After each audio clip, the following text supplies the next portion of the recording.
지난주에 10장까지 했습니다. 그래서 이제 11장을 할 차례고요. 오늘부터 제가 한 1시간 정도만 하자 이런 생각을 가지고 있습니다. 네, 굉장히 힘드셨던 게 느껴지네요. 네, 그래서 10장하고 11장은요 아주 비슷한 내용입니다. 왜냐하면 10장에 일어났던 일에 대해서 베드로가 11장에 설명하고 있는 장면입니다. 자, 10장에 어떤 일이 일어나냐 하면 여러분 기억하시죠? 고넬료라고 하는 사람이 하나님 앞에 기도하고 또 구제하는 일을 통해 하나님께서 천사를 보내주시고 하나님이 욥바에 있는 베드로를 데려오라 하셔서 욥바는 또 동일한 시간에 하나님 환상을 보잖아요. 그래서 하늘에서 내려오는 고기를 먹어라. 그러니까 이걸 어떻게 먹습니까? 그게 이방인에게 복음을 전하기 위한 하나님의 계획이셨다는 걸 알고 가서 그 집에 세례를 베풀고 그리고 그 가정에서 성령의 역사가 일어납니다. 이러고 났는데 이거 얼마나 좋은 일이에요. 진짜 이방인에게 첫 세례와 함께 성령의 역사가 일어나서 거기는 모든 사람들이 성령 체험을 합니다. 그래서 제가 지난주에 그런 말씀 드렸어요. 성령을 체험하면 모든 사람이 알 수 있는 증거가 나타난다. 여기 자신이 없으시죠? 성령을 체험하면 모든 사람이 알 수 있는 증거가 나타납니다.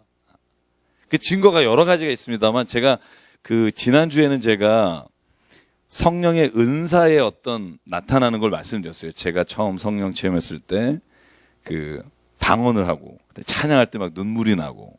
근데 또 한 가지가 뭐가 있었냐면 내 안에 있는 모든 죄를 이렇게 고백하면서 제 안에 기쁨이 찾아왔던 것 같아요. 하늘이 주시는 기쁨이잖아요. 그 평강. 세상에 어떠한 일이 일어나도 이길 수 있는 평강. 그래서 왜 복음성가 중에 그런 거 있잖아요. 거친 파도 날 향해 와도 내가 주와 함께 걸으리. 그래서 일단 모든 일이 있어도 일단 내 안에 마음에 하나님이 주시는 믿음과 평강이 있으면 이미 승리하는 거라고 저는 믿습니다. 여러분에게도 그런 일이 있기를 간절히 바랍니다.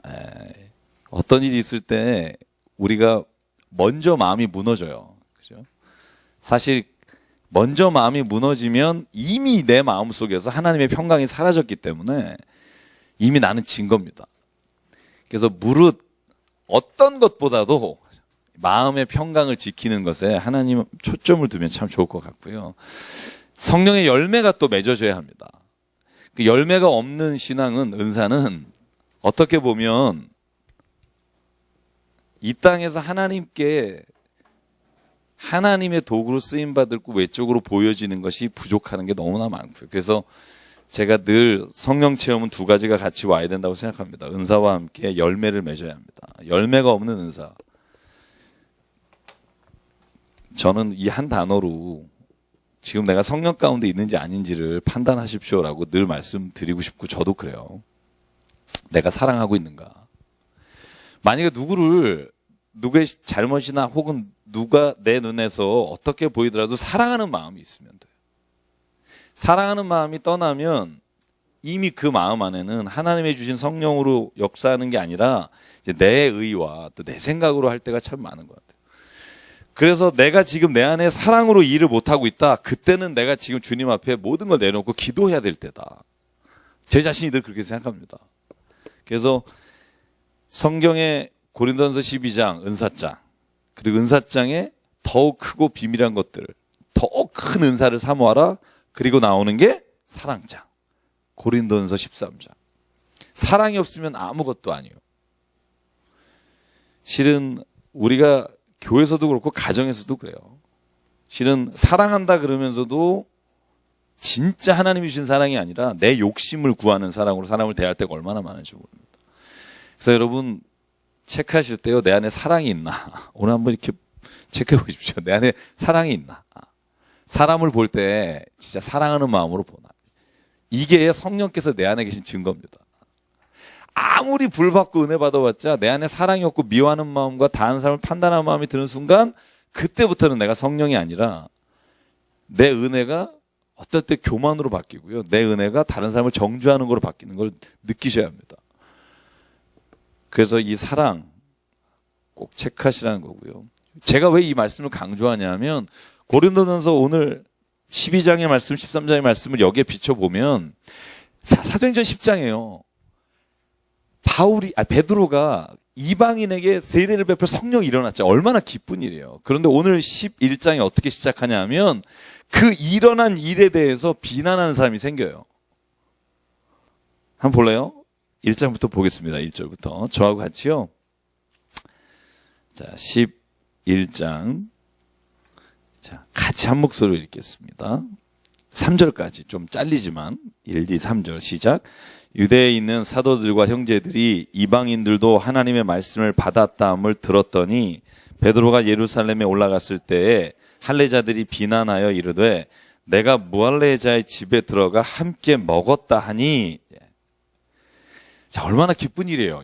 뭐 이 종족이 무슨 상관이 있어요. 유대인이고 아니고. 근데 이방인한테 복음 준 게 이 유대인 할례자들은 기분이 나쁜 거예요. 아니 저 천한 구원받지 못한 선택받지 못한 백성이 성령을 체험하고 하는 게 싫은 거예요. 그러니까 실은 유대인들이요, 하나님이 선택한 백성이잖아요. 우리가 그렇게 이스라엘 역사를 보고 하나님이 이스라엘 역사를 샘플로 주셔서 우리 민족과 우리를 그렇게 구원하실 거다, 이것을 우리에게 보여주신 건데, 실제로 유대인들에게 주신 하나님의 사랑과 그 특권이 다른 사람들을 정죄하고 비난하는 도구가 되는 순간, 그때부터 유대인들은요 하나님의 선택에서 멀어지게 되는 거예요. 유대인들이 하나님을 못 만난 게 아닙니다.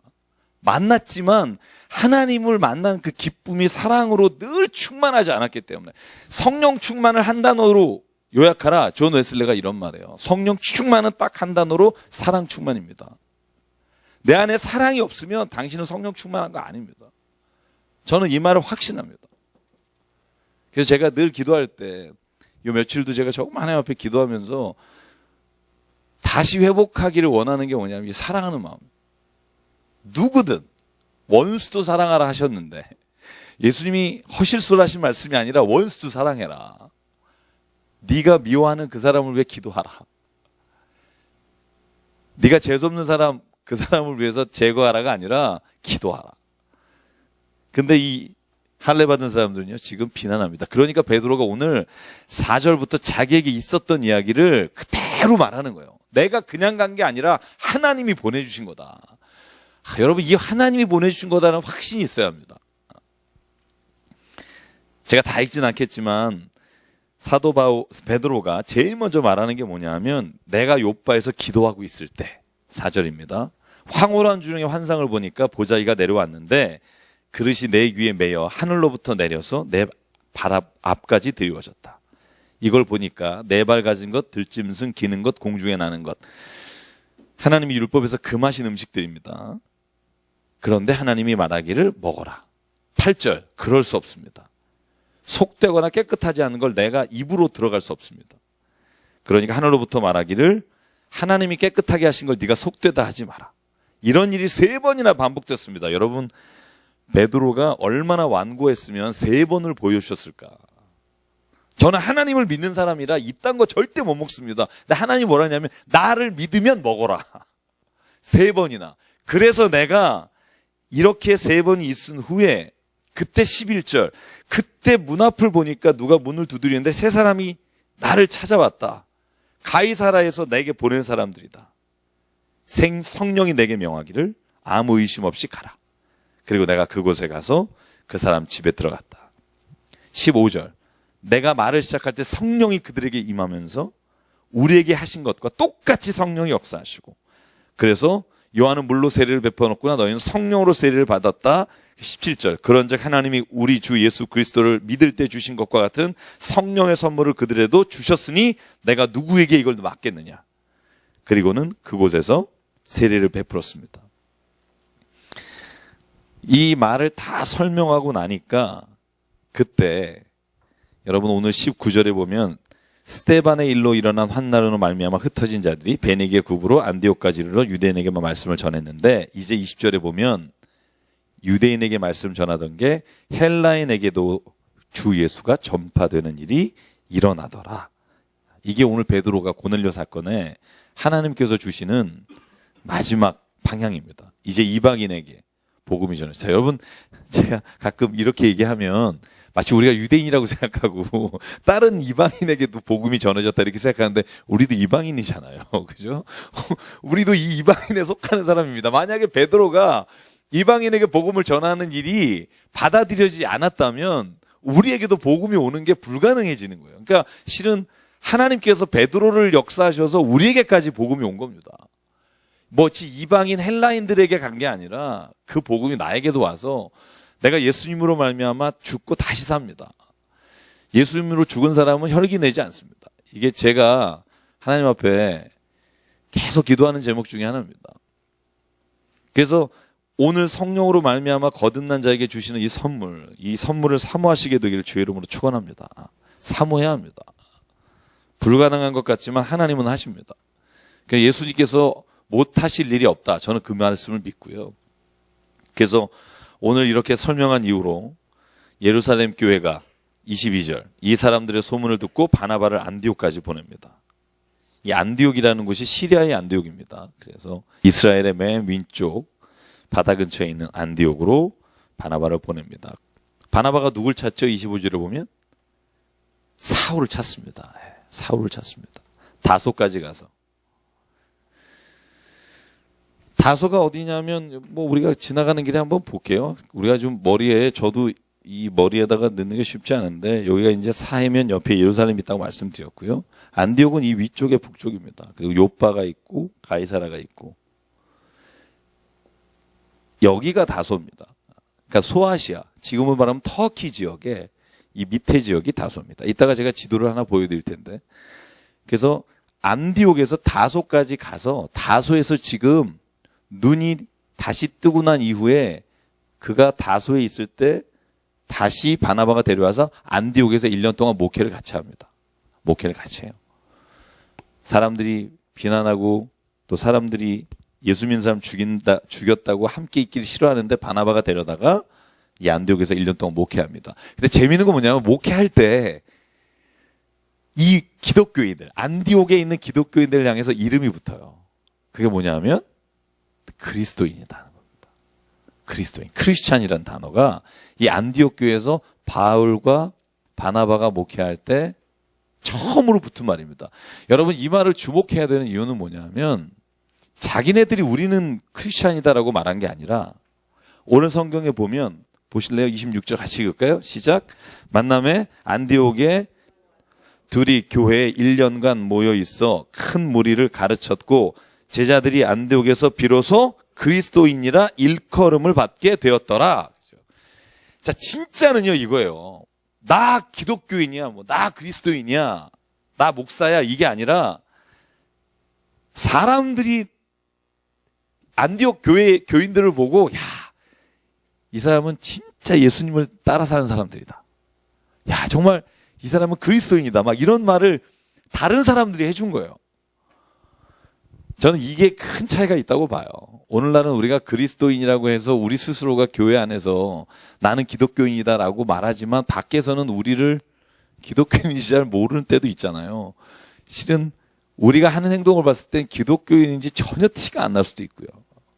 똑같은 방법으로 세상 일도 하고 똑같은 방법으로 우리가 사람을 대하니까 그리스도인이라는 이름을 밖에서부터 듣는 게 아니라 우리 스스로가 똘똘 뭉쳐서 우리 기독교인이다 이렇게 말하는 경우가 많은 거죠. 그래서 진짜는 사는 걸 보면 알 수 있습니다. 저는 그리스도인 가운데 저를 포함해서 말로 그리스도인으로 사는 거 아니라 삶으로 증명하는 사람. 어느 목사님이 쓰신 삶으로 증명하라 이런 책 있어요. 삶으로 증명하라. 야보고가 하는 말이 그거죠. 믿음이 있노라면서도 행함이 없으면 죽은 믿음이라. 나는 너한테 행함으로 믿음을 보일게. 너 나한테 네 믿음을 보여봐. 여러분 야고보의 이 도전적인 말을 귀 기울여 들어야 합니다. 야고보는 까놓고 말해요. 믿음만이 중요하다라고 말하는 사람들에게 그러면 나 예수 믿는 사람이야. 그리고 나는 내가 행함을 보일게. 너는 예수 믿는 사람이야. 뭐 보일래? 그렇게 직접 물어봅니다. 예수의 말씀으로 사는 일이 없으면 네가 아무리 네 안에 예수 그리스도께서 하신 증거가 있다고 해도 그것은 예수께서 진짜 우리의 생명을 살리신 믿음이 아니다. 저는 제가 24시간 묵상하면서 하는데요. 제가 요즘 그 생각 되게 많이 해요. 나한테는 정말 그런 증거가 있나. 말할 때마다 누구에게 내 거친 생각들과 말들이 사람들에게, 제가 오늘 그 생각했어요. 뭐냐면 제가 이제 운전하다가 제가 아는 분이 이렇게 차를 앞에 세웠어요. 근데 제가 이제 가야 되는데 차를 세워놓고 이렇게 뭐 이렇게 궁시렁궁시렁 뭘 꺼냈다 놨다 그래요. 그래서 제가 보통 때 같았으면 빵빵했겠죠. 근데 제가 아는 분이니까 제가 기다리면서 그러더라고요. 아니 뭐 하시지? 도와드릴 일이 없나? 근데 그러다가 혼자 생각해가 뭐냐면, 야 기철아, 네가 아는 사람은 네가 빵빵거리지 않고 기다려주는데 왜 네가 안면 부지 모르는 사람이 그 사람이 어떤 상황인지도 모르면서 그렇게 짜증을 내고 빵빵거리니? 똑같이 살아라. 네 앞에 있는 그 사람이 만약에 네가 안면부지의 사람이라 그래도 우리 아버지가, 우리 어머니가 그러는 것처럼 살아라. 오늘 저에게 하나님이 그렇게 마음을 주시고 제가 한 가지 또 이렇게 다짐했어요. 하나님 앞에 이것도 하나님이 내려놓게 하시나 보다. 내가 조금 일찍 나오면, 출발하면 그런 조급함이 내가 없어질 것이다. 오늘 제가 어느 목사님이 쓰신 글에 카프카가 한 말이라고 올라왔는데, 인간의 모든 죄는 두 가지에서 시작한다. 조급함과 게으름이다. 저는 그 말에 막 충격적이었어요.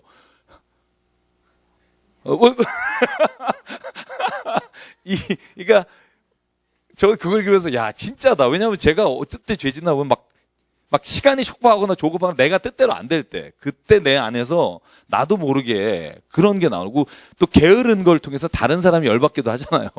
그래서 제가 오늘 제가 정말 하나님 앞에 요즘 기도하는 게 뭐냐면, 하나님 정말 하나님의 사람이 되고 싶습니다. 진짜 막 누가 봐도 예수님이 내 안에 있고 막 이런 사람이 되고 싶습니다. 막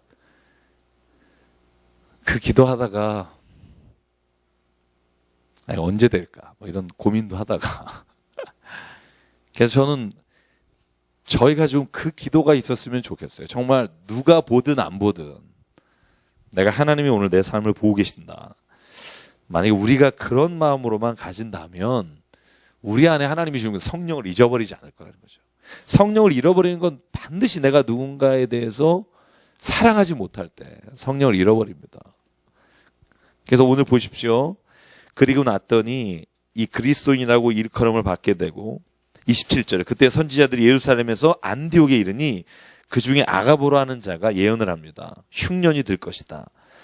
이때가 글라우디오 총독 때 일이라고 합니다. 여러분, 글라우디오 총독이 AD 41년에서 54년 동안 통치를 하는데요. 그때 기근이 3번 옵니다. 굉장히 큰 기근이 옵니다.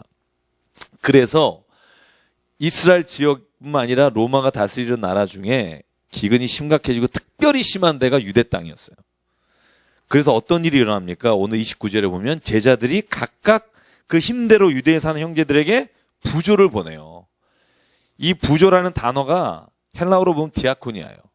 디아코니아가 뭐냐 하면 봉사란 뜻이에요. 코이노냐가 교제잖아요. 그죠? 디아코니아가 봉사하는 거예요. 근데 디아코니아를 보낸다. 이게 다시 말하면 그분들이 어려울 때, 기근 당했을 때 다 협력해서 모아서 안디옥 교회에서 예루살렘 교회에 바나바와 바울을 통해서 보내는 거예요. 쌀을 보내고 돈을 보내고 스페인에서도 보내고, 그러니까 세계 각지에서 기근이 들었을 때 예루살렘에 이 다 필요를 보내줘요. 그래서 제가 이렇게 보면 오늘날에도 이런 일이 참 필요하겠다. 우리 교회 혹은 내 가정이 아니라 정말 그리스도인 형제가 사는 곳에 어려움이 있을 때 우리가 만약에 도울 수 있다면 하나님이 가장 기뻐하는 일이 아닐까. 그래서 이 30절 바나바와 사울의 손으로 장로들에게 직접 그것을 전달해 주는 장면이 11장까지입니다. 이게 이제 10장에 있었던 베드로와 고넬료의 이야기가 오늘 여기까지 이렇게 와서 11장에서 이제 결말을 맺습니다.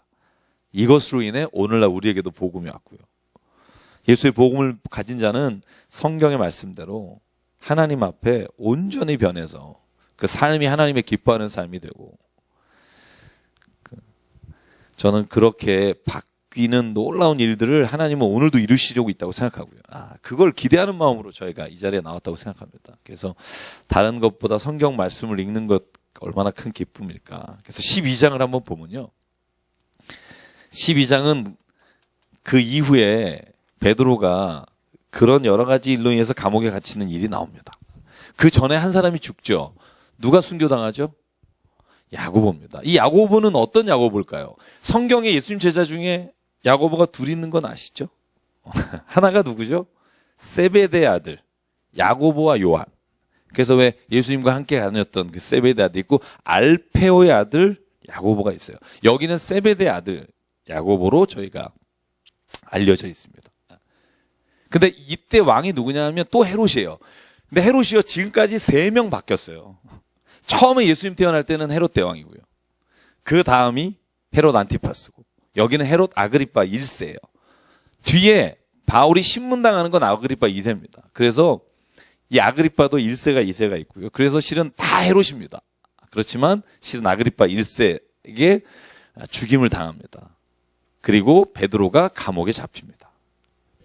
그때 제가 저번에도 말씀드린 적이 있기 때문에 길게 설명은 안 들지만 바울이 들어놓 있고 양쪽에 군사가 있고요. 문 앞에도 또 지키는 자가 있고요. 문이 2개를 지나서 나와야 되는 곳이에요. 그때 하나님께서 모든 수갑을 풀어주시고 하나님께서 이 옥문 밖으로 나오게 하십니다. 근데 희한한 건요. 이 밖에 나올 때까지 베드로가 몰라요. 자기가 어떻게 나왔는지를. 꿈인 줄 알아요. 언제 알아요? 성경 한번 볼까요? 9절에 한번 읽겠습니다. 9절 시작. 베드로가 나아가서 따라갈새 천사가 하는 것이 생시인 줄 알지 못하고 환상을 보는가 하니라. 자, 11절 시작. 이에 베드로가 정신이 들어 이르되 내가 이제야 참으로 주께서 그의 천사를 보내어 나를 헤롯의 손과 유대 백성의 모든 기대에서 벗어나게 하신 줄 알겠노라. 문 다 나와서 천사가 떠난 다음에 깨닫는 거예요. 천사가 있을 때는 몰라요. 생신지 꿈인지 모르다가 천사가 떠나니라 10절에 나오고 그리고 나서 베드로는 이제야 참으로 하나님이 나를 건져내신 줄 알겠다. 여러분 우리 인생이 이래요. 진짜 하나님이 우리를 인도하시고 막 이렇게 끌어갈 때 몰라요. 아, 왜 이렇게 힘들지? 왜 나는 근데 어떤 길이든 끌고 나가서 딱 그 모든 일이 지나고 나면 알아요. 하나님이 나를 인도해 주셨구나. 저는요, 하나님이 오늘도 사랑하는 자녀를 지켜보시고 그 사랑하는 자녀에게 늘 함께 하시고 좋은 것을 주시려고 하시는 분줄 믿습니다. 우리가 그 믿음이 없으면 신앙생활 못해요. 아무리 어려운 일이 있더라도 혹 내가 참 어떻게 이겨내지? 근데 하나님은 그걸 이길 수 있는 힘을 주시고 예비한 천사를 보내주시고 이미 역사하시는 것을 우리의 눈을 열어서 보면 볼 수 있다고 저는 확신해요. 우리 저기 집사님 계시지만 아드님의 힘든 일 때문에 예수님 만나게 되고 실은 지금도 힘든 일이 있지만 그러나 그 모든 일 가운데서도 하나님의 인도하심을 깨닫잖아요. 저는 집사님 진짜 일주일에 한 번씩 와서 기도하는 모습 보면 제가 얼마나 은혜 받는지 몰라요. 저는 그게 하나님의 은혜라고 생각합니다.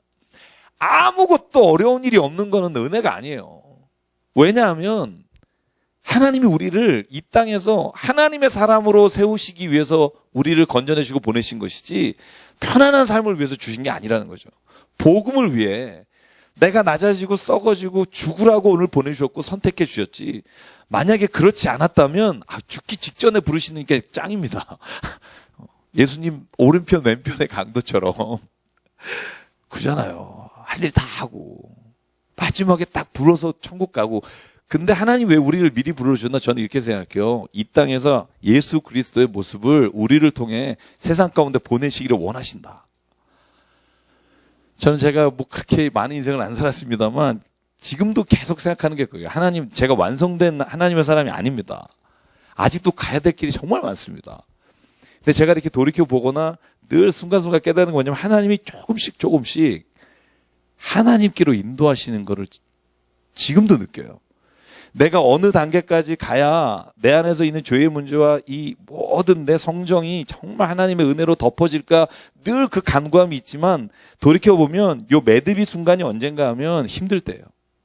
고난의 때에 하나님은 나를 또 하나님께 가까이 가게 하시고 닮아가게 하시고 예수 그리스도의 모든 모습을 사모하게 하시고 그래서 고난이 유익한 겁니다. 저는 그런 고백이 우리에게 있을 때 우리를 통해서 하나님이 이루실 일들은 아주 무지막대하다고 생각해요.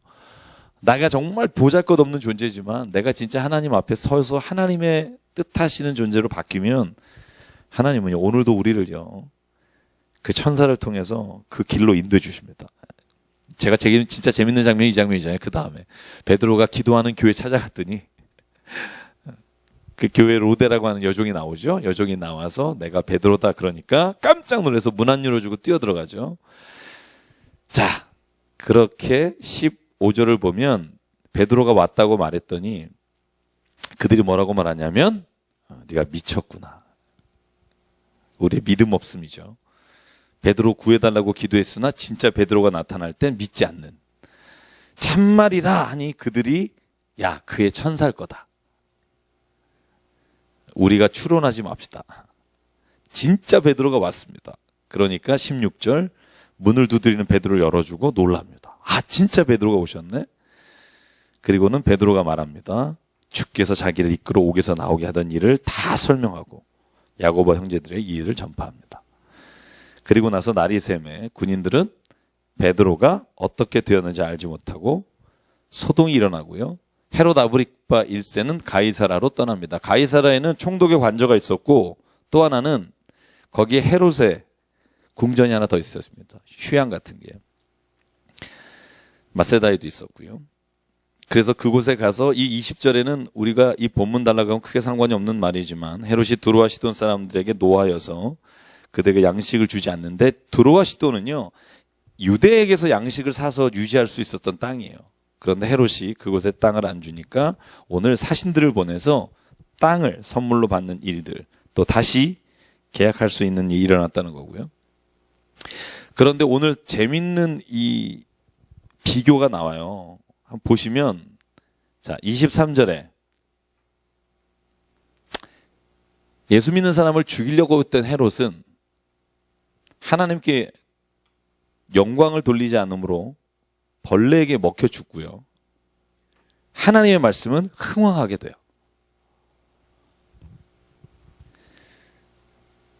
저는 이게 오늘날에도 하나님께서 하시는 방법이라는 생각을 해요. 겉으로는 이긴 것 같으나 지는 경우가 있고요. 주의 일은 겉으로는 지는 것 같고 죽는 것 같으나 하나님의 일에서는 이기는 거예요. 이게 어떻게 보면 십자가의 역설입니다. 십자가 역설이 뭐냐 하면 죽은 것 같고 끝난 것 같지만 그런데 거기에서 다시 하나님의 영광이 시작되고 놀라운 일이 시작되고요. 세상에서 예수를 죽인 것 같고 모든 게 이제 끝낸 것 같지만 그 일을 통해 다시 망하게 되는 거예요. 실은 우리의 모든 삶에도요, 하나님이 이런 일들을 이루어 가십니다. 그래서 성경이 늘 말하죠. 예수의 말씀이 그겁니다. 너희가 하늘의 밀이 땅에 떨어져 죽으면 많은 열매를 맺지만 네가 안 죽고 바닥바닥 살면 너도 열매를 못 맺을 뿐 아니라 다른 사람도 열매를 맺을 수 없다. 그래서 오늘 저와 여러분에게 그냥 열매가 주렁주렁 열렸으면 좋겠습니다. 막 이렇게 가는 곳마다 정말 예수님의 열매가 또 우리의 삶에서 많은 사람들이 우리를 보고 그리스도인이라고 부르는 일들이 일어나고요. 막 우리가 어떤 사업을 하든 어떤 일을 하든 누굴 만나도 우리를 보면 다르다는 생각을 사람들이 갖고요. 저는 그것이 우리의 자랑이 됐으면 좋겠고 그것을 위해서 좀 우리가 했었으면 좋겠습니다.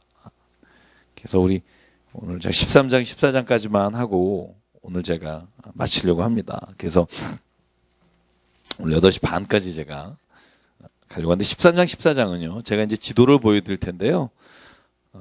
혹시 저거 없나요, 이거? 네. 없네. 책상 위에 있긴 한데. 자, 제가 그냥 인트로덕션으로 말씀드리면 13장, 14장이 1차 선교 여행입니다. 그래서 1차 선교 여행을 1차 선교 여행만 14에서 14장 전체가 1차 선교 여행입니다. 이따 보여드리겠지만 이 1차 선교 여행이 그리스도인이라고 불리워졌고 바울과 바나바가 목회했던 안디옥에서 출발해요. 시리아의 안디옥에서. 그래서 시리아의 안디옥에서 출발해서 배를 타고 구브로 섬에 갑니다. 섬을 지나서 소아시아로 올라가는 이 역순으로 이렇게 가는 선교인데요. 이렇게 선교하는 건 1차밖에 없습니다. 2, 3차는 다시 육지로 소아시아를 가서 유럽으로 가서 돌아오는 과정을 갖게 되고요. 그리고 굉장히 적은 지역을 방문하기 때문에 1차 보여주시면 될 것 같아요. 네. 제가 조금 뺄게요. 네. 옵스. 네. 자, 오늘은 1차에 집중하려고 합니다. 그리고 사건이 한 3개 정도 우리가 기억해야 될 사건들이 있고요. 이 선교 여행을 뭐 이렇게 생각할 수 있어요. 아이, 뭐 그냥 이런 걸 뭘 알면 뭐하지? 예수님 잘 믿고 잘 살면 되지? 맞는 말씀이에요. 하나라도 알고 살면 이거 모르는 것보다 훨씬 나아요.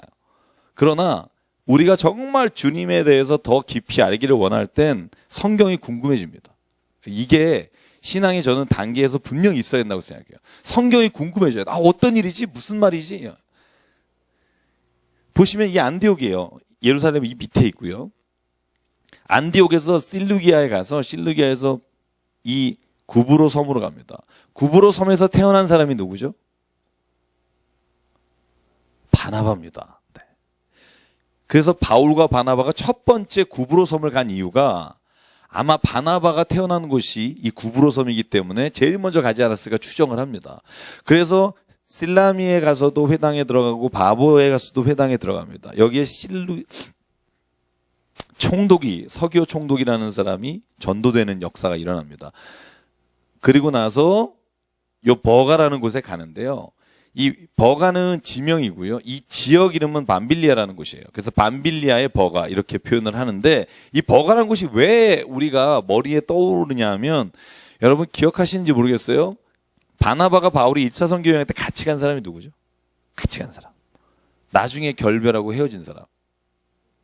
신라는 2차 선교 여행을 가게 돼요. 바나바하고 결별하면서. 그러니까 바나바가 1차 선교 여행을 마치고 나서 바나바와 바울은 다시는 선교 여행을 같이 안 갑니다. 싸워서. 교회가 그런데요. 둘이 갈라서요. 근데 갈라서는 이유가 이 버가에서 일어나요.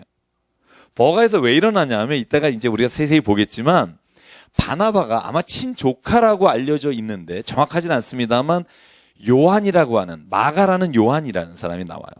이 마가가 버가에서 이 바나바와 바울과 어떤 일이 있는지 모르지만 예루살렘으로 혼자 돌아갑니다. 돌아가요. 싸웠는지 선교 방향이 달랐는지 잘 모릅니다. 이따 성경 보면 버가에서 예루살렘으로 돌아가더라만 나와요. 그런데 15장 한 장 뒤에 36절에서 40절을 보면 2차 선교여행을 원래 바울과 바나바가 가려고 해요. 이제 갑시다. 그러는데 바나바가 우리 1차 선교여행 때 버가에서 돌아갔지만 마가하고 같이 갑시다. 그러니까 바울이 심히 다퉈요. 나는 걔랑 못 간다. 그러니까 바나바가 그러면 나는 바울 당신과 함께 하지 않고 마가랑 가겠습니다. 그래서 마가하고 바나바는 구브로로 가고요. 바나바와 실라가 만나서 2차 선교여행부터 실라와 함께 이 북쪽으로 올라가서 이쪽에 소아시아를 전도하고 이곳에 여러분 드로아에서 마게도냐 사람들이 와달라고 막 환상 중에 보여줘서 유럽으로 넘어가요. 이게 2차 선교여행입니다. 그래서 한번 그 지도 그거 하나 보여주실래요? 바울의 선교여행. 네. 여기 좀 작지만 그래서 그냥 보면 1차 선교여행은 이렇게 살라미, 바보, 버가 그래서 여기 안디옥. 여기는 비시디아의 안디옥이고요. 여기는 안디옥은 시리아의 안디옥이에요. 안디옥 지명이 두 군데가 나와서 헷갈릴 때가 있어요. 그래서 보통 안디옥 그러면 이 예루살렘 위쪽에 있는 시리아의 안디옥. 지금 시리아 땅이 여기잖아요. 여기는 안디옥인데 비시디아의 안디옥이라고 해서 1차 선교여행 때 제일 많이 나오는 곳이 이 안디옥입니다. 그래서 이렇게 다시 루스드라까지 갔다가 더베에 가서 안디옥 갔다가 밤빌리아에서 바로 그냥 배 타고 안디옥으로 갑니다. 이게 1차 선교여행이고 2차는 이 위로 올라가요. 다소, 바울의 고향이죠. 그래서 2차 선교여행 바울과 실라가 갈 때 다소를 갔다가 그때 이고니온을 지나서 여기 드로아에서 환상을 보고 유럽 빌립보로 올라갑니다. 유럽. 그리고 로마는 마지막 이곳에서 가이사라에서 배를 타고 여기서 여러분 아시다시피 파선을 당하죠. 그리고는 죽을 고생을 다해서 로마에 들어가는 게 이게 마지막 4차고요. 3차는 다시 한번 개척한 교회를 돌아보기 위해서 요 두로에서 이렇게 안디옥에서 떠나서 쭉 해서 두로로 이렇게 돌아오는 과정. 이게 이제 3차입니다. 아까 지도 보여주실래요? 1차만? 네. 자, 그래서 1차만 제가 이걸 그릴 재주가 없어서 좋은 걸 이렇게 잘 따왔습니다. 그래서 혹시 저작권에 걸릴까 걱정은 합니다만. 자, 이제 안디옥부터 출발을 한번 해볼게요. 셀루기아에는 특별한 일이 없고 슬라미도 거쳐가지만 이제 바보 지역 가는 게 여기 오늘 저희가 같이 한 20분 동안 읽을 본문의 내용입니다. 자, 보시죠. 1절과 2절, 3절만 같이 한 목소리 읽을게요. 13장 시작. 안디옥 교회에 선지자들과 교사들이 있으니 곧 바나바와 니게르라 하는 시몬과 구레네 사람 루기오와 분방한 헤롯의 젖동생 마나엔과 및 사울이라. 주를 섬겨 금식할 때에 성령이 이르시되 내가 물러시키는 일을 위하여 바나바와 사울을 따로 세우라 하시니 이에 금식하며 기도하고 두 사람에게 안수하여 보내니라. 아멘. 첫 번째 이제 선교 여행입니다. 이 초대교회가 생기고 나서 첫 번째 선교를 향해서 이방인을 향해 가는 거예요. 다 이방인의 땅이에요. 다 예루살렘에만 있다가 이제 이방인의 땅에 가는 겁니다. 그러니까 이게 얼마나 귀한 일입니까? 아주 첫 사역입니다. 자, 여기에 나오는 단어들 몇 개만 여러분 이렇게 구분해서 가볼게요. 바나바와 1절에 보면 니게르라는 시몬 있죠. 니게르라는 뜻이 여러분 왜 우리가 영어로 요즘 쓰면은 인종차별 단어 있죠. 니로 시작하는 네, 그 단어예요. 그래서 이 니게르라는 단어는요 검다라는 뜻입니다. 검다. 그러니까 아마 이 시몬은 흑인이었을 확률이 크고요. 그러면 떠오르는 사람이 있어야 돼요. 우리가 누가복음 23장에 누가 떠오르시죠? 누가복음 23장에 왜 예수께서 쓰러졌을 때 십자가를 억지로 지고 간 구레네 사람 시몬. 그 구레네라고 하는 것이 아프리카에 있는 지명입니다. 지금 특정 지역은 모르지만 그래서 구레네는 흑인이라고 알려져 있습니다. 그래서 누가복음 23장에는 구레네 사람이라고 돼 있고 그래서 지명상 흑인이라고 저희가 보고 여기는 니게르라고 아예 이름이 나와요. 검다라는 뜻에. 그래서 뒤에 구레네 사람 루기오가 또 있기 때문에 이 사람이 그 누가복음의 구레네 사람 시몬인지는 모르지만 이 사람도 흑인이었을 확률이 크다는 거죠. 그래서 안디옥 교회는 이미 유색인종이나 여러 가지 인종들이 같이 예배를 드리고 있는 공동체라고 봐야 돼요. 유대인뿐 아니라 이방인도 예배를 드리고. 그러니까 이방인을 향해서 선교사를 지명해서 두 사람을 보냅니다. 자, 그래서 두 사람이 맨 처음에 4절에 보면 어디 가죠? 실루기아. 아까 말했던 곳으로 가고요. 거기서 구브로로 갑니다. 구브로의 동쪽에 있는 살라미에 도착해서 하나님의 말씀 어디서 전해요? 유대인의 회당에서 전합니다. 제가 그랬죠? 바울과 바나바, 신라는요, 교회가 없었기 때문에 회당에서 말씀 전했습니다. 늘. 그러니까 회당에서 안식일에도 들어가서 하나님께 예배 드릴 때 말씀 전하고 그랬던 일을 했고요. 6절에 보면 아까 말한 살라미에서 바보라는 지역으로 갑니다. 이게 한 180km 돼요. 그러니까 우리가 아까 봤던 그림을 보면 여기 이제 구브로 섬이잖아요. 구브로 섬을 여기가 이제 살라미고 여기가 바보입니다. 여기 한 180km 돼요. 그러니까 여기에 와서 복음을 전하는데 여기에 이름이 뭐예요? 무당 이름이 박수라는 그죠? 마법사 이름이 바예수다. 재밌죠? 바예수예요. 왜 재밌냐면 바는 제가 뭐라고 말했죠? 이제는 좀 알죠? 바디메오 다 바는 뜻이 있다 그랬죠? 바 아들이란 뜻이에요. 바디메오 그러면 디모데 바티메오 디메오의 아들이란 뜻이고 바예수 그러면 예수의 아들이란 뜻이에요. 아버님이 예수였을 거예요. 아마 이름이 바예수. 여기 엘루마라고 돼 있죠. 엘루마는 아람어예요. 같은 뜻이에요. 마법사란 뜻이고 박수란 뜻이고 맥이란 뜻입니다. 그래서 여기에 나와 있는 지금 바예수라는 사람은 마법사 혹은 무당이었을 거고요. 이 바예수가 구절을 보면 바울이 성령 충만해서 보니까 악이 가득하고 거짓이 가득하고 마귀의 자식이고 모든 의의 원수며 주의 바른 길을 굽게 하는 자다. 그래서 11절에 바울이 선포합니다. 이제 주의 손이 내 위에 덮으리니 내가 맹인이 되어 얼마 동안 보지 못할 것이다. 실은 이 사람이 어떤 일을 했는지 행적은 잘 알 수 없으나 위에 8절에 보면 서기오 총독이 믿음을 가지려고 막 바울과 바나바가 하는 말을 듣고 막 믿음을 가지려고 하는데 방해해요. 못 갖게 하고 막 방해하니까 너가 거짓이 악독한 자요 하면서 눈을 멀게 합니다. 근데 이걸 보고 누가 믿음을 가져요? 총독이 믿음을 가져요. 그래서요, 여기에 나오는 것처럼 표적과 기적은 하나님께서 결정적으로 사람을 믿게 하는 데 쓰는 도구입니다. 근데 그게요, 하나님이 늘 그것만 가지고 우리가 예수님 앞에나 믿음 생활하기를 원하지는 않으신다는 거예요. 왜냐하면 예수께서 하신 말씀 있죠. 너희는 표적을 구하느냐? 나는 요나의 표적 외에는 보여줄 게 없다. 이미 내가 표적인데 나를 믿지 않고 다른 표적을 보여주라는 것 자체가 너희에게 잘못된 거다. 이 세상에 유일하고 마지막 되는 표적이 나다. 내가 죽고 내가 삶으로 너희가 죄사함을 얻었느니라. 다른 표적을 구하는 거예요. 여러분, 다른 표적은요, 예수님을 만날 때까지 필요해요.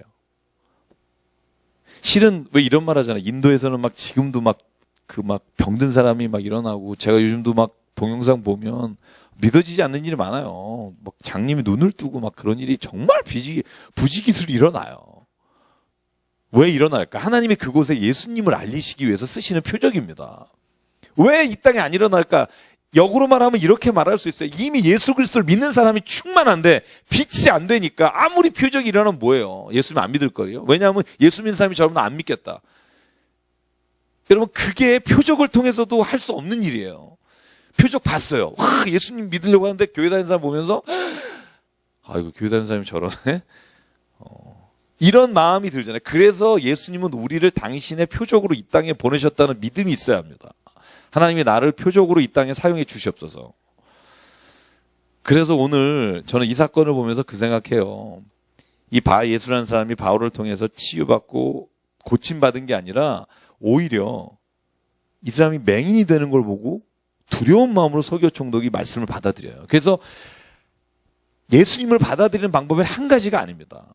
어떤 사람은요, 병이 낫고 그 너무 하나님의 사랑에 충만해서 예수님께 오는 사람이 있고, 막 누가 죽고 막 이런 걸 보고 두려워서 오는 사람이 있고, 그 방법은 다 다르지만 결국 예수님을 만나면 성경에서 하는 게 뭐냐면 예수님을 만나는 사람은 누구든지 새로운 피조물이라 이전 것은 지나가고 새 것이 되는 거예요.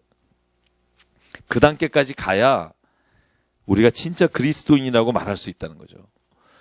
변화가 없는 삶, 본인도 힘들고 보는 사람도 힘들어요.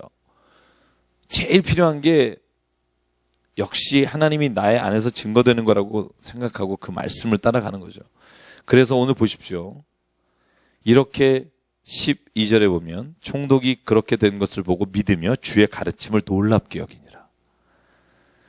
여러분, 총독 중에 이렇게 전도된 사람 여기에 처음입니다. 서기오 총독. 총독은 대단한 사람입니다. 로마에서 지명해서 그 지역을 다스리려고 한 사람이에요. 빌라도 총독처럼 그 지역을 다스리는 사람으로 로마에서 파견한 사람입니다. 이방인이죠. 자, 그 다음에 어디로 가요? 버가. 아까 말한 대로 마가가, 여기 요한이라고 나와 있는데 마가라는 요한입니다. 같은 사람이고요. 그래서 제가 요 마가라고 하는 요한이 어디에 나왔다? 마가복음에 보면 마가의 다락방에 그 마가 다락방의 주인이 마가라는 요한이다. 같은 동일 인물로 봅니다. 그래서 바울과 동행하는 사람들이 바보에서 배 타고 밤빌라에 있는 버가에 이뤘는데 요한은 그들을 떠나서 예루살렘으로 돌아가 버립니다. 왜 갔는지는 안 나와요.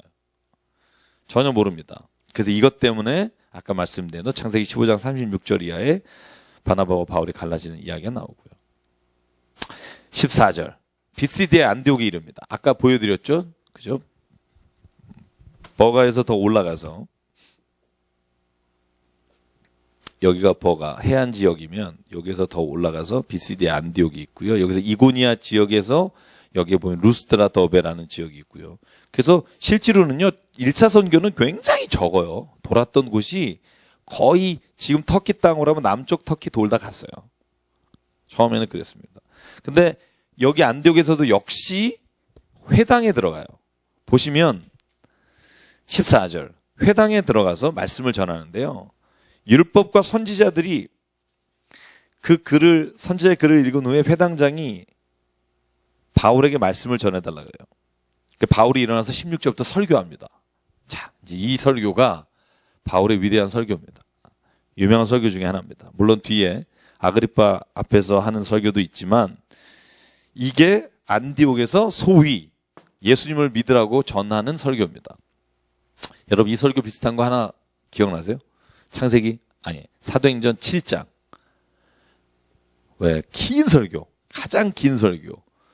돌에 맞기 전에 한 설교. 누가 했죠? 돌에 맞아 죽은 스데반의 설교. 스데반의 설교가 여러분 사도행전 7장에 보면 가장 긴 설교예요. 정말 이스라엘 모든 역사를 훑잖아요. 그리고 마지막에 하나님이 보내신 예수를 너희가 죽였다. 똑같습니다. 똑같아요. 그러니까 오늘 바울의 증언이나 베드로의 증언이나 모든 증언의 마지막은 뭐냐 하면 하나님께서 모든 선지자를 통해 예언하셨던 바로 그분이 예수님이시고 예수께서 우리를 위해 죽으셨다. 그 죄사함을 받으라. 너희는 그를 십자가에 죽였다. 회개하라. 그 말 듣고 분개하는 사람이 있고 사도행전 2장하고 우리가 구분해서 봤잖아요. 그 말을 듣고 오히려 막 죽이려고 덤벼드는 사람이 있고 심령이 어떠냐에 따라 말씀이 완전히 다르게 결과가 나타나는 거고요. 오늘 보시면 말씀 제가 그래서 길게 보진 않을게요. 사도행전 7장에서 봤으니까. 자, 16절 같이 읽을게요. 시작. 바울이 일어나 손짓하며 말하되 이스라엘 사람들과 및 하나님을 경외하는 사람들아 들으라. 유대인들에게 하는 말이죠, 주로. 그리고는 우리 조상을 하나님이 선택해 주셨다. 그리고 450년 뒤에 가나안 땅에 돌아가게 하셨고 20절 사무엘 때 사산을 주셨다. 그리고 21절 사울을 왕으로 주시고 40년 다스리게 하셨다. 22절 다윗을 왕으로 세우셨고 23절 거기에서 예수가 나타나셨다. 그리고 나서 계속해서 증언하기를 27절에 보면 예루살렘에 사는 자들과 그들 관리들이 예수와 및 안식일마다 외우는 바 선지자들의 말을 알지 못함으로 예수를 정죄하여 선지자들의 말을 응하게 하였다. 28절, 29절, 30절 같이 있죠. 시작. 죽일 죄를 하나도 찾지 못하였으나 빌라도에게 주어달라 하였으니 성경의 글을 가리켜 기록한 말씀을 다 응하게 한 것이라. 후에 나무에서 내려다가 무덤에 두었으나 하나님이 죽은 자 가운데서 그를 살리신지라.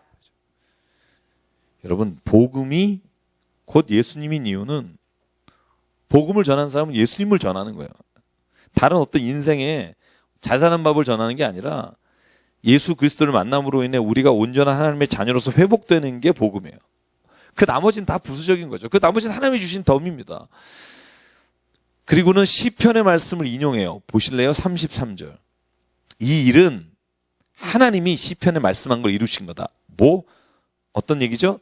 너는 내 아들이라. 오늘도 너를 찾으신다. 이게 시편 2편 7절에 나오는 말입니다. 네, 내가 너를 낳았다. 네. 이게 하나님께서 이사야에도 하신 말씀이고요.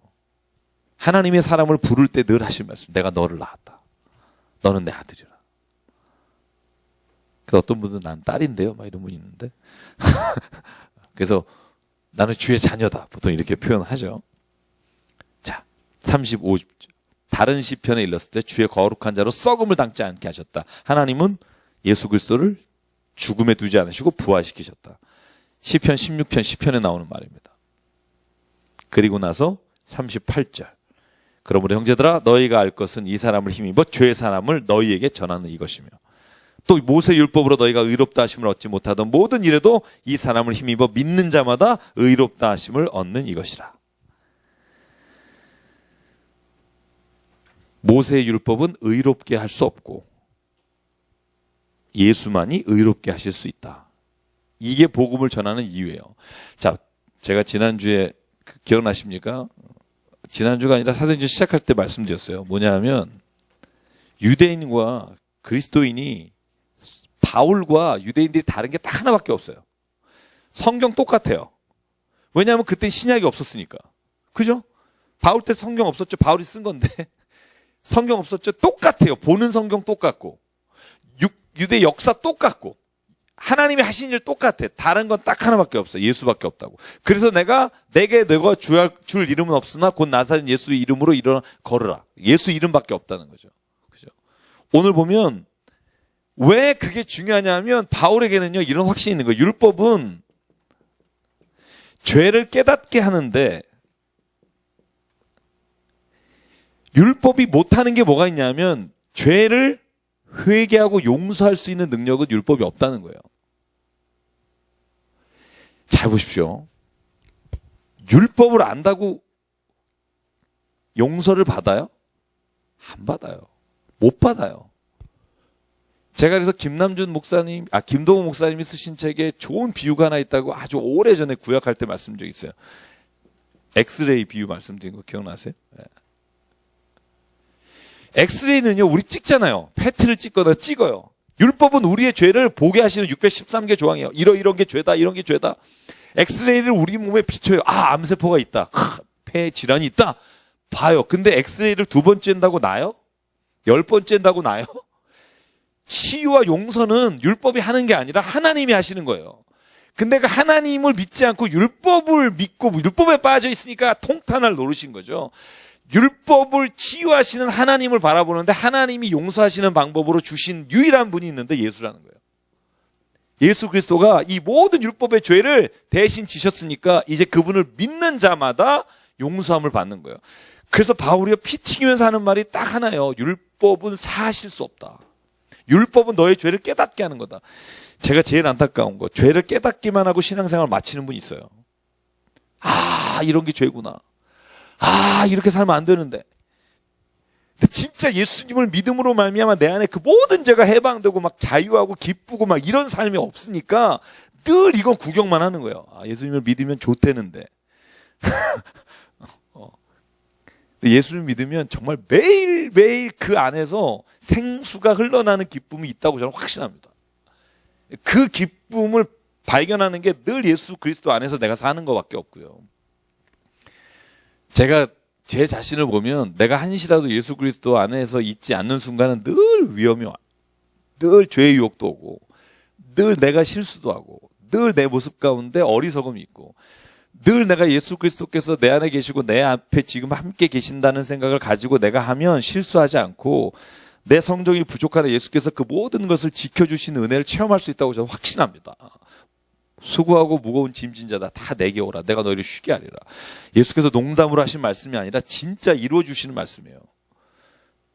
아무것도 없어도 예수님이 계시면 정말 내게 아무런 이런 어려움이 없습니다. 여러분 이 고백이 있는 삶을 살아야 그게 예수께서 성령으로 왜 인도하시는 삶입니다. 맨날 엑스레이만 쬐는 사람이 있어요. 또 보고 그렇지 그렇게 깨닫기만 해요 매일. 근데 진짜 예수 그리스도를 말미암아 치유함의 은혜가 없어요. 어떤 분은 또 그거 얻으려고 자꾸 어디 가요. 제일 중요한 건 내 삶에서 내 옆에 그리스도께서 오늘도 살아계시는 걸 체험하지 못하면 저희 아버님이 기도원 하셨잖아요. 하나님이 예수께서 오늘 내 안에 계시는 겁니다. 그래서 다른 사람이 아니라 예수님이 나를 인도해 주시고 예수님이 나의 삶을 변화시켜 주시고 그 예수의 성령의 빛 가운데 있는 것처럼 좋은 게 없어요. 그걸 체험하는 게 저는 믿음이라고 생각하고요. 그게 만약에 내게 없으면 정말 나는 예수님을 믿고 있지만 여전히 무거운 짐을 혼자 지고 가는, 예전에 제가 말씀드렸듯이 남의 차를 빌려 탔지만 미안해서 보찜 지고 있는 거죠. 계속 내가 몸도 탔는데 미안한데 내가 짐까지 내려놓으면 안 된다고 막 차에서. 근데 아니 뭐 또 차 탔으면 짐 내려놔야죠, 그죠? 그러니까 내 인생의 모든 문제를 진짜 하나도 예외 없이 내려놓으면 돼요. 질병도 내려놓으시고요, 실패도 내려놓으시고요, 가족의 모든 것도 내려놓으시고요, 교회의 모든 것도 내 안에서 하나님 이게 나를, 내 안에 있는 주의 평화를 깨지 못하게 해주십시오. 그러면 반드시 하나님은 막아주시는 분 같아요. 저는 이 39절 모세의 율법으로 너희가 의롭다 하심을 얻지 못하던 모든 일에도 이 사람 예수를 힘입어 믿는 자마다 의롭다 하심을 얻느니라. 아멘. 이게 선포입니다. 선포. 그러니까 어때요? 기분 되게 나빠요. 왜냐하면 자기가 여태까지 믿고 있는 걸 아무것도 아니라 그러니까 화가 나죠. 그래서 바울을 죽이려고 달려들어서 여러분 떠밀어서 죽이잖아요. 죽은 줄 알고 떠났는데 바울이 기절했다 일어나서 다시 복음 전하러 루스드라 들어가잖아요. 대단한 사람이에요. 더베로 잠깐 도망갔다 다시 루스드라 들어가요. 14장에 그 기가 막힌 일들이 나오죠. 자, 보시죠. 그렇게 말하니까 43절, 44절 두 개만 읽어볼게요. 46절까지 아예 읽죠. 시작. 회당의 모임이 끝난 후에 유대인과 유대교에 입교한 경건한 사람들이 많이 바울과 바나바를 따르니 두 사도가 더불어 말하고 항상 하나님의 은혜 가운데 있으라 권하니라.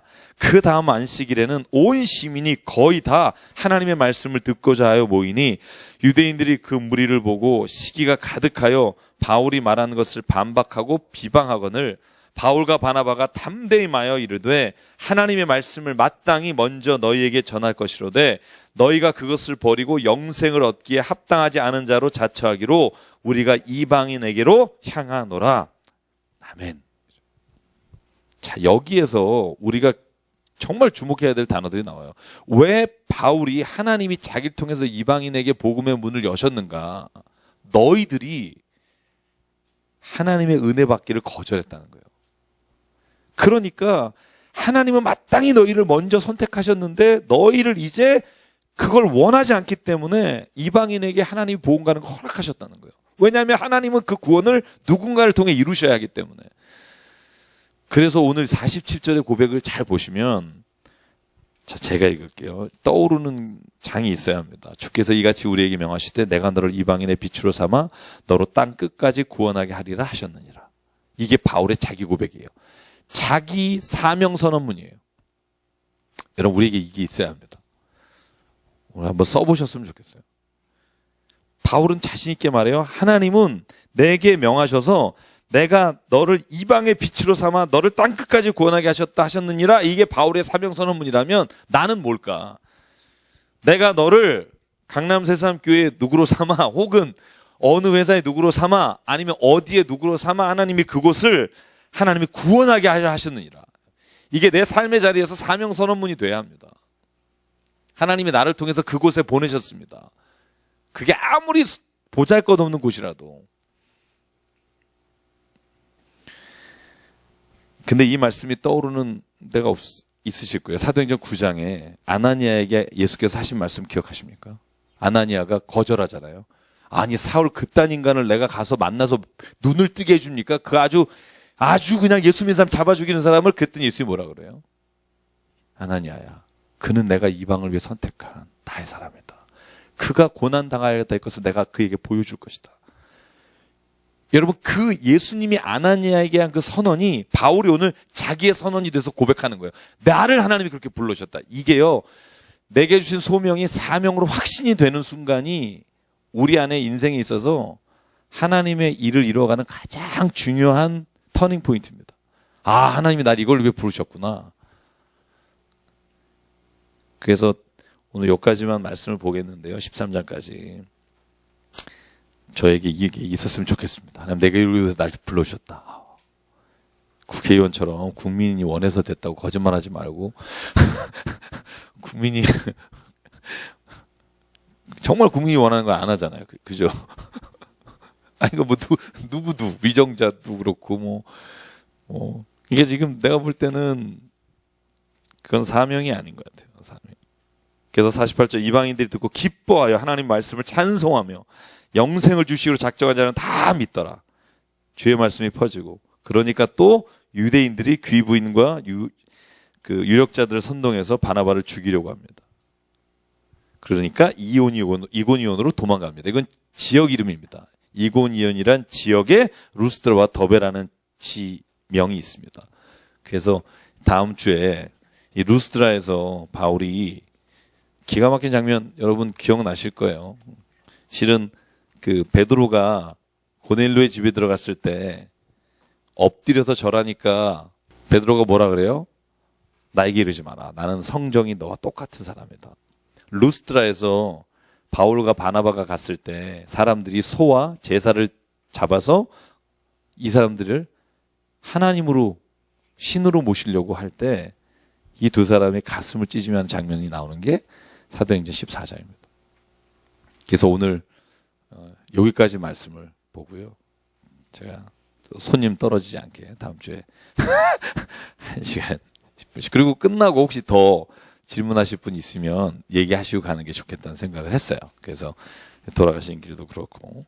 그래서 오늘 뭐 짧은 말씀이었지만 요 4장을 통해서 저희가 하나님 말씀이 회복됐으면 좋겠습니다. 하나님 말씀이 한번 은혜 쫙 받고 그런 게 아니라 늘 이 말씀 안에 있으면서 그 말씀이 나를 자꾸 읽어보게 말씀하는 거. 그래서 제가 좋아하는 표현이 있어요. 당신이 성경을 읽지 마라. 성경이 당신을 읽도록 하라. 제가 참 좋아하는 말씀이에요. 제가 좋아하는 신학자의 말인데 우리 자꾸 성경을 읽으려고 해요. 근데 실제로 성경을 읽는 이유는 성경이 나를 읽어서 내게 빛을 비추사 내가 변화되게 하시려고 읽는 거지, 내가 성경을 알아서 지식을 쌓으려고 읽는 게 아니라는 거예요. 성경이 나를 읽게 하기 위해 내가 성경을 읽어야 하잖아요. 그럼 성경을 읽다 보면 내가 이런 게 연약한 거구나. 이게 나에게는 쓴뿌리구나. 그러면서 나를 다시 하나님 앞에 가게 하는 게 성경이 있는 이유입니다.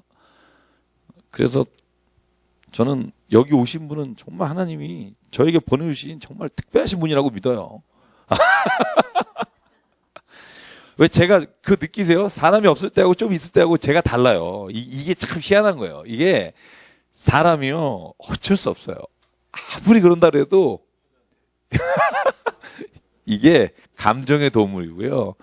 사람이 이게 언제나 자기중심적이라 항상 늘 내가 예수님 안에 있어도 참 그거를 이겨내기가 어려운 거예요. 그래서 방법이 하나밖에 없다 그러잖아요. 내가 주야로 주의 말씀을 묵상하는 자로다. 이거밖에 없는 거예요. 성경 안 읽고 왜 이러지? 왜 하나님 오늘도 나에게 말씀 안 하지? 말씀 안 하죠. 말씀 안 읽는데 어떻게 말씀을 해요? 그러니까 하나님 말씀 안 하지라고 생각하는 분은 제발 가서 성경 읽어야 되는 거죠. 왜냐하면 읽으면 반드시 말씀하시니까.